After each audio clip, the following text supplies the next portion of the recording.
My jealous stepsister stole my laptop to sabotage me, but she found her husband's secret messages to me instead. Now she's begging for forgiveness. Hi everyone, I, female 25, and my stepsister Olivia, female 24, have known each other practically all our lives. My mom gave birth to Olivia just after about a year after giving birth to me, and well, ever since that moment onwards, I've pretty much had a rocky relationship with Olivia. Surprisingly though, I wouldn't blame Olivia for it at all, because I know that all of the flaws in our relationship really stem from my mom and her horrible resentment towards me. My mom really thought to herself that she could drop me like I was some friend of hers once she filed for a divorce from my dad and just give up on me. My mom desperately wanted to let go of the so-called mistake she made when she gave birth to me in her marriage with my dad and start completely fresh, but, well, as we all know, this is life. Not some video game that you can just start afresh without having to look back to your past mistakes. In real life, you sometimes have to carry the weight of your past mistakes, and well, if you have children that you don't want for any reason, you unfortunately have to carry those around too. My mom couldn't stand that fact. Even with all the child support my dad gave her to give me a good life, she just didn't find any of that satisfying. So, as a result, she did everything she had in her power to ruin my life without losing the child support, of course. She started poisoning Olivia against me, and she started with small doses. These small doses increased as we grew older, and it all resulted in Olivia becoming an extremely bitter, toxic, and selfish person. Sadly, her jealousy and toxicity weren't limited to me. I don't know why, but for some reason, it went way beyond just me. Olivia sadly became a horrible person to everyone around her, including her so-called love of her life. Some background on Olivia's husband. Olivia met Adam in college. I've known Adam even before Olivia met him because we were a part of the same friend group. Adam was a great guy, and even though I wasn't a huge fan of him and Olivia dating, I stayed quiet and let them be. The two surprisingly hit it off amazingly well. Adam was able to really change Olivia in ways I never thought he would be able to be, and Olivia just became normal for some time. That was all because it didn't take her too long to show her true colors, her inner bitter self, and unfortunately, by the time she revealed herself, it all happened once they got married. Olivia's mask slowly started slipping off, and I think she didn't even notice it, but for Adam, I, and almost everyone around us, it was pretty obvious it all started to fall apart, except for our parents, of course, because in their eyes, she could do nothing wrong. Well, it started from small arguments and snide remarks. Then it went to Olivia turning into her old lazy self. And well, it all took a head when her flirty texts with her old boss were caught, and how she was planning to leave her job without telling Adam. This all began eating Adam up on the inside. He really wanted to talk to someone, and so he decided to email me about it. By the time Olivia found out about it all, we had conversations worth about 2 months. It was just back and forth between us where Adam was venting about Olivia, absolutely unsure of what to do. I kept trying to give Adam advice, but, well, none of it was working. No amount of communication, suggestion of marriage counseling, nothing seemed to be working between the two. And I guess it is at this part where Olivia too started getting annoyed and irritated, probably due to Adam's constant nagging. Well, so what? Misery loves company, and a miserable person like Olivia definitely does. So I guess, in an absolute pathetic attempt to ruin my life and my relationship with my own husband, Olivia tried to get into my laptop and mess with my emails. It was during the time she was over this Christmas season, and well, once she was greeted unpleasantly by the emails between Adam and I, she absolutely and completely lost it. She created a scene in front of my in-laws, our parents, and Adam's parents. This year's Christmas was huge, and boy, it didn't take long for it all to get crazy. Everyone began arguing amongst themselves, and things that weren't even related to this issue came up. Olivia was fuming, and it didn't take long for her deep-rooted insecurities to jump out and for her to start accusing me of having an affair with Adam. Thankfully, that was immediately shut down because, of course, both my husband and Adam had communication going on between them, so absolutely no one had a chance to think otherwise. But well, that was not so convincing for Olivia and my parents. They left the house shortly after creating a scene. Olivia has moved in with them, but not letting the distance stop her from taking constant jabs at me through social media. Her comments go from talking smack about me to apologizing to me because she's ruined her relationship with everyone. She keeps begging me to not let her relationship with Adam go, yet she turns around and blames me for her terrible relationship with Adam. Adam's mental health has plummeted, and he's been living with us. Everyone is split about this situation. My in-laws say I'm not in the wrong for trying to help, but my dad says I might be a slight a-hole. I honestly can't help but laugh at this situation, especially regarding what happened between Olivia and I. I mean, it's pretty obvious to her and I both that Adam is going to divorce her sooner or later. So the constant switch between rage and remorse is just odd to me. What do you guys think? Am I the a-hole in any way? A lot of you guys were asking for an update, so here it goes. Adam has calmed down quite a bit since this all has gone down. He's talked to me and my hubby numerous times since this situation took place, and wow, I was right. Adam has definitely started considering divorce. His views especially strengthened when Olivia reacted the way she did at the family Christmas. Adam is pretty shaken up by the situation, but honestly, from how he was during the time it all went down, I think he's doing good for himself. And well, I'm sure it'll just get better for him as time passes by. Adam also informed me that he'd like to meet and hear out Olivia one last time before making a firm and final decision.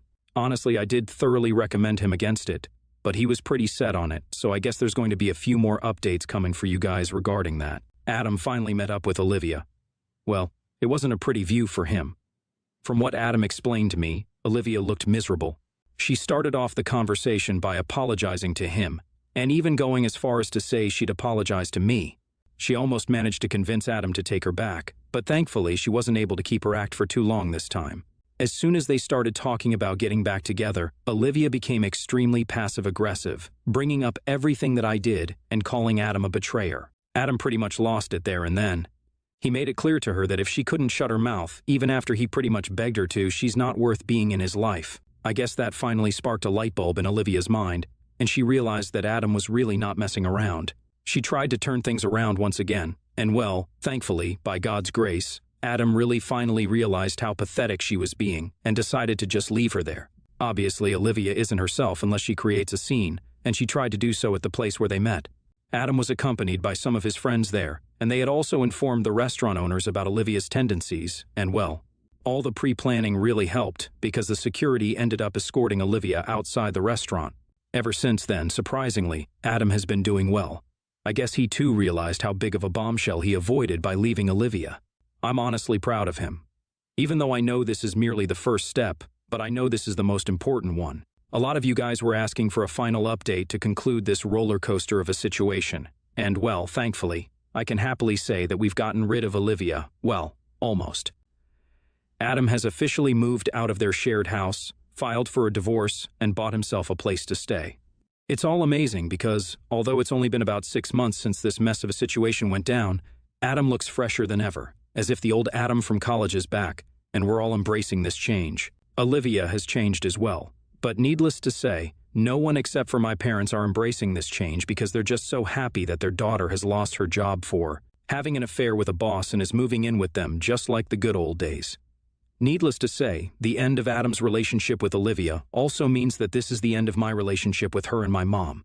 It makes me a bit sad, regardless of how they are, but looking at Adam, I feel much relief to not have her in my life.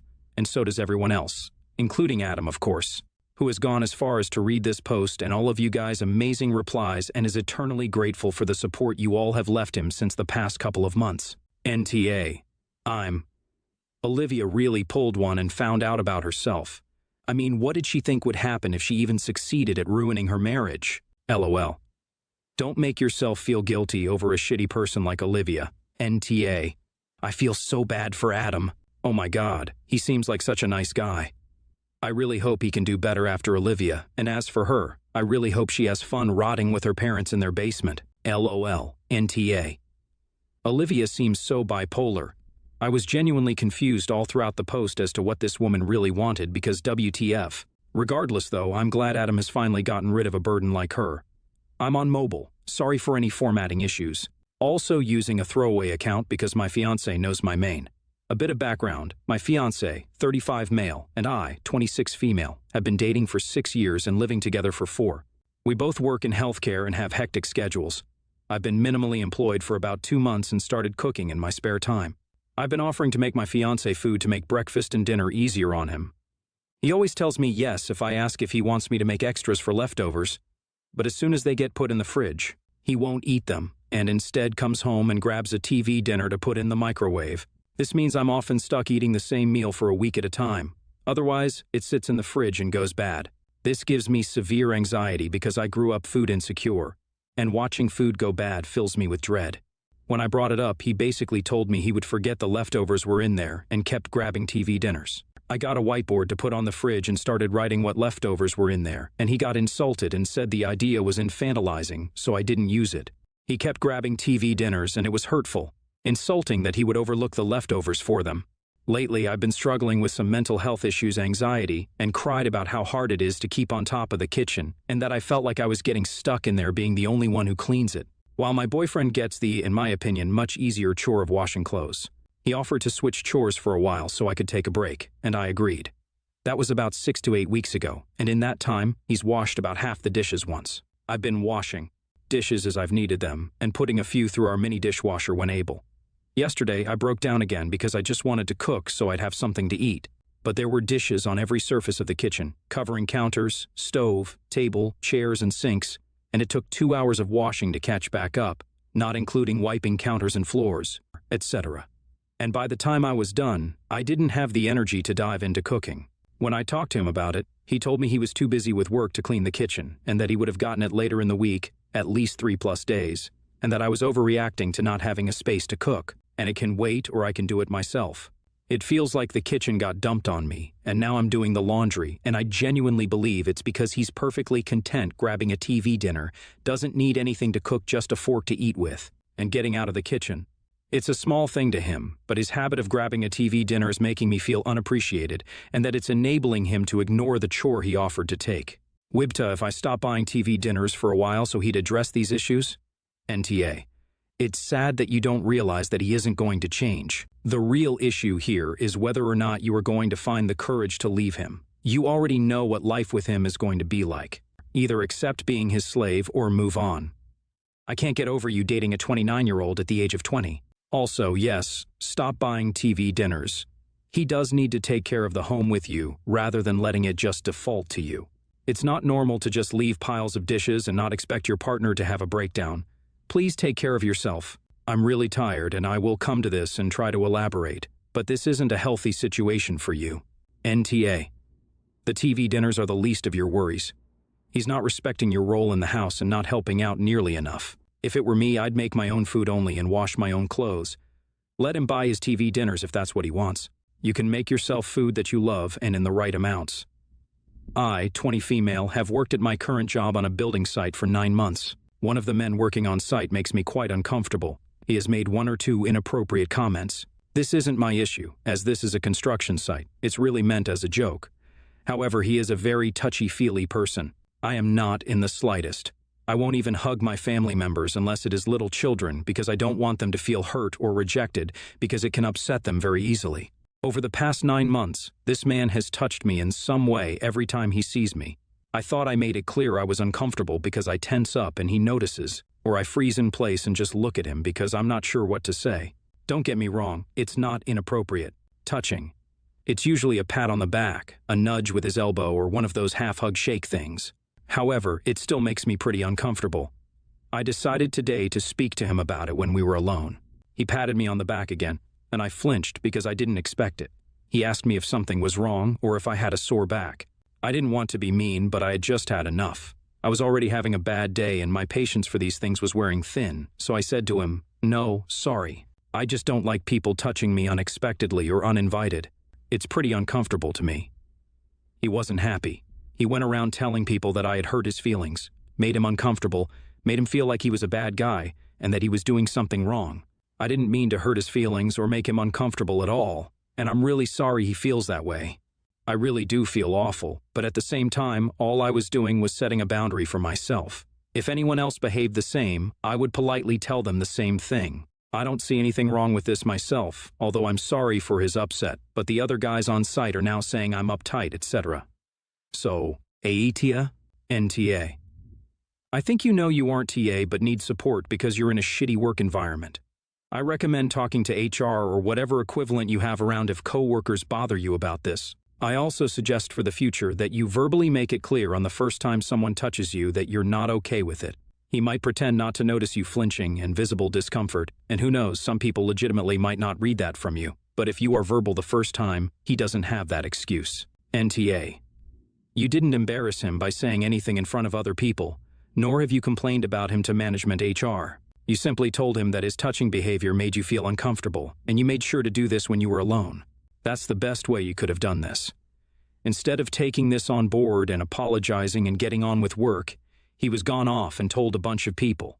The irony is that he has told them that you made him feel uncomfortable on this one occasion by telling him that. He doesn't seem to have understood that he has made you feel uncomfortable numerous times to the extent that his mere presence makes you uncomfortable. This bloke is a complete and a hypocrite. NTA. Nobody gets to touch you without your consent. That's the beginning and end of it. This guy is hurt, and that's understandable. Some people are more touchy-feely than others and express familiarity in different ways. However, this guy decided to make it an attack on you. You had a private conversation where you took his feelings into consideration and tried to be sensitive to them. He made it into a public issue about you being uptight or whatever because he was embarrassed and is trying to turn it around on you. This isn't about him touching you anymore. Now it's about this guy going around spreading gossip about you and throwing a little tantrum about it. He is the one being weird here. Warning, thumb up, thumb down.